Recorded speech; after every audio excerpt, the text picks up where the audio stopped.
chest and he throws him down. Fair enough, yellow card. But this one here, there's just absolutely no question that this is a sending off. Graham Canty wins the ball ahead of Colm Cooper, and the collision, you can see his left leg coming in there, clearly winning the ball. Yeah. Cooper goes to ground. The referee judges Graham Canty to have tripped him with the boot, which is a yellow card. But massive moment in the game for Graham Canty to be sent off and for Kerry then to score an equalising point. So it was a totally wrong decision. I think it was wrong. Certainly I'd say from the referee and the umpire point of view, it would appear that Cooper had got to the ball first and clipped it by Canty and was in for a goal. It was a sort of a professional foul in soccer from their point of view. But I think it's clear that Canty actually got to the ball first and, you know, he shouldn't have been sent off. Okay. We got a lot of texts and emails about the next incident, and Paul Galvin, who you said was hugely influential in the match and in turning it Kerry's way, but he was involved in an incident again that was picked up by the cameras. Yes, unfortunately, we found ourselves talking once again about Paul Galvin and his disciplinary issues.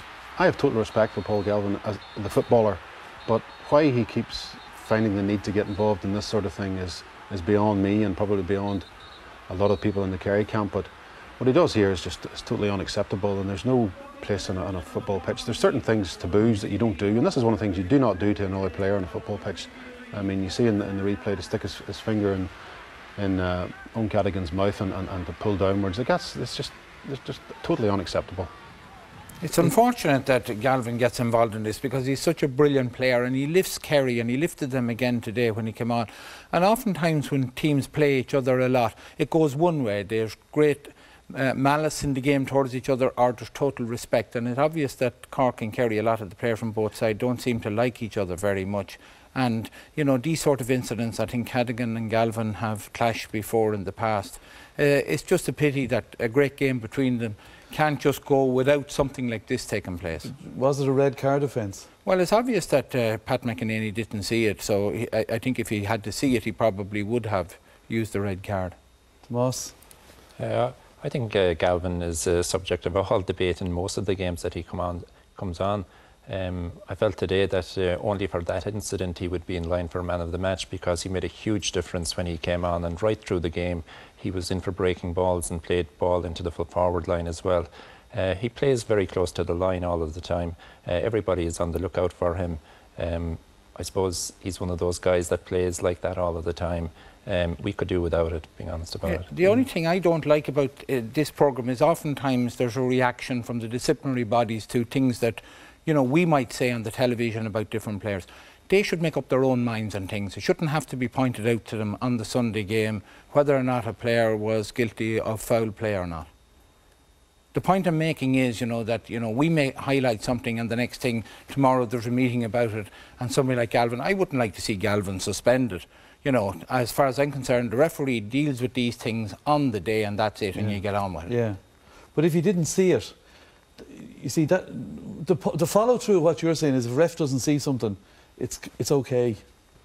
Well, no, but that's not the case either. But like, you know, the referee was within what, 3 or 4 yards of that incident today. He obviously saw what was going on. He didn't deem it worthy of a red card. So as far as I'm concerned, I'd allow the referees on the day, unless there's something totally that was behind our back. That's a different thing altogether. We don't know that the referee saw it. Obviously, in the melee that was there, Anthony. No, but you'd like to be in a situation where things are handled by the referee on the pitch and they're left at that. And I actually think the GAA, they're trying to move in that direction, but unfortunately there's things that happen that can't go unnoticed and can't go undeterred, and you know, they should be commented on. They should be commented on in the manner in which, like, that was a totally unacceptable thing to do on the pitch today. And I like to see him. I would love watching Paul Galvin play football. I love what he brings to the Kerry thing. I love his aggression. I love the way he can win the ball and drive his team on, but things like that, there's just no place for that in the game. I think that if you have situations like that, you have to look at Graham Canty's incident as well, where, you know, the panel's view is that Canty didn't foul that time, yet he got his marching orders. Yeah, he will rightly say he was wronged in that he played the ball. Well, based on what you say, is Paul Galvin nominated for man of the match, Anthony? Ordinarily, he would, for his contribution in a football sense, but the man of the match should be about celebration as well of the quality of the player involved, and you do that sort of thing. I don't think he should be a contender for man of the match. So on this occasion, we've omitted him from contention. And who are the contenders?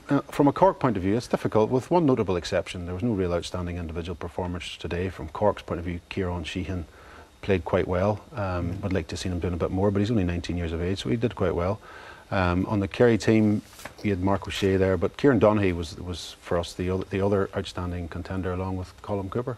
And Colm Cooper, the full forward line were on fire, I suppose. And Tomás, then, who gets the award? Well, I think we gave it to one of the most skillful players in the country, Colm Cooper. He had a huge influence in the game today. When Sheehan was taken off, he got the free-taking duties. He did them very well. He was involved in most of the scores that Kerry got today, but not alone that. His defensive work. Usually when you have a very gifted forward, their defending or tackling, lets them down, but not this guy. He was involved in everything, and he thoroughly deserves man of the match. OK, let's hear then from our man of the match, Colm Cooper. Congratulations.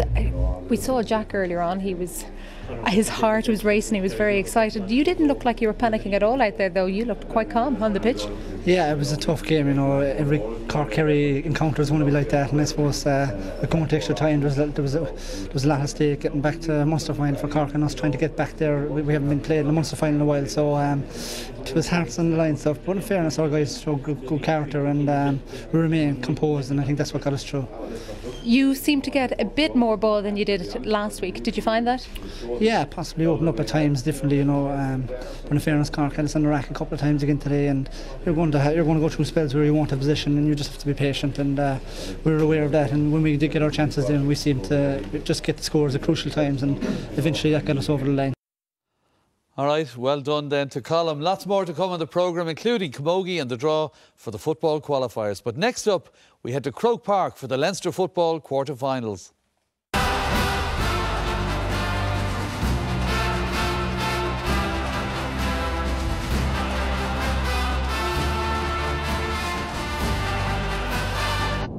You're welcome back to the Sunday Game. Now we're heading across the Liffey to Croke Park for the first of the dramatic Leinster football quarter-finals as Meath took on Laois. Your commentator here is John Kenny.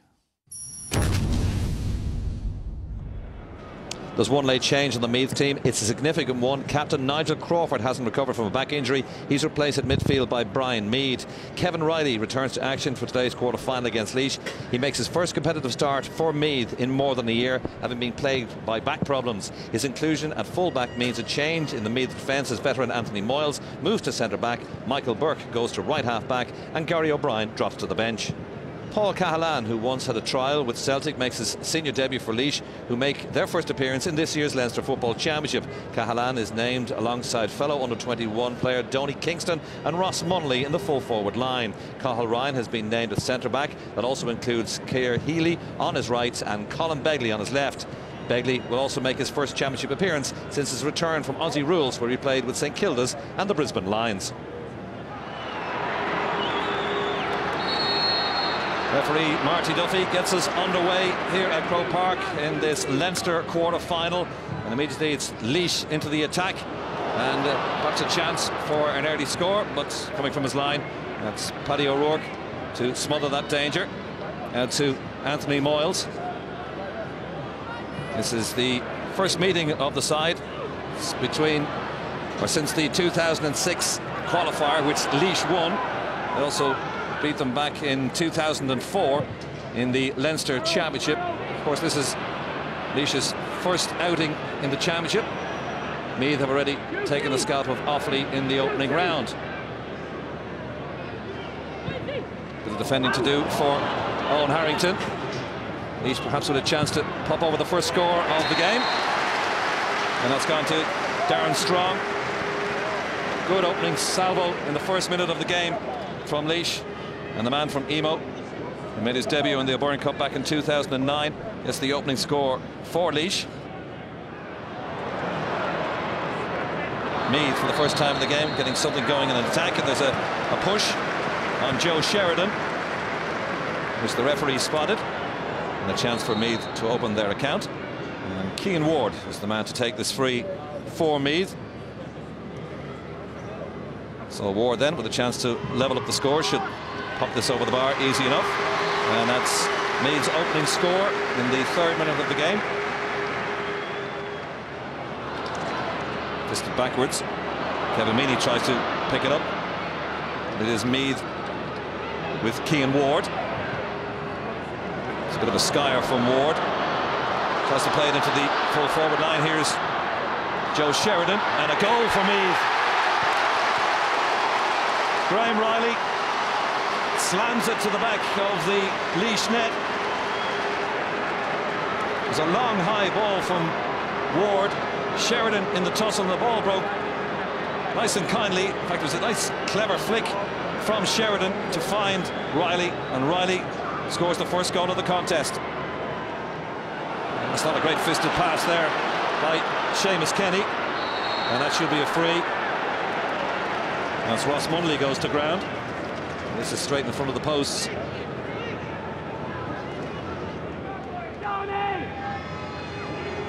Kingston then with a little preamble and taps it over the bar, reduces the margin to 1. Meath 1-1.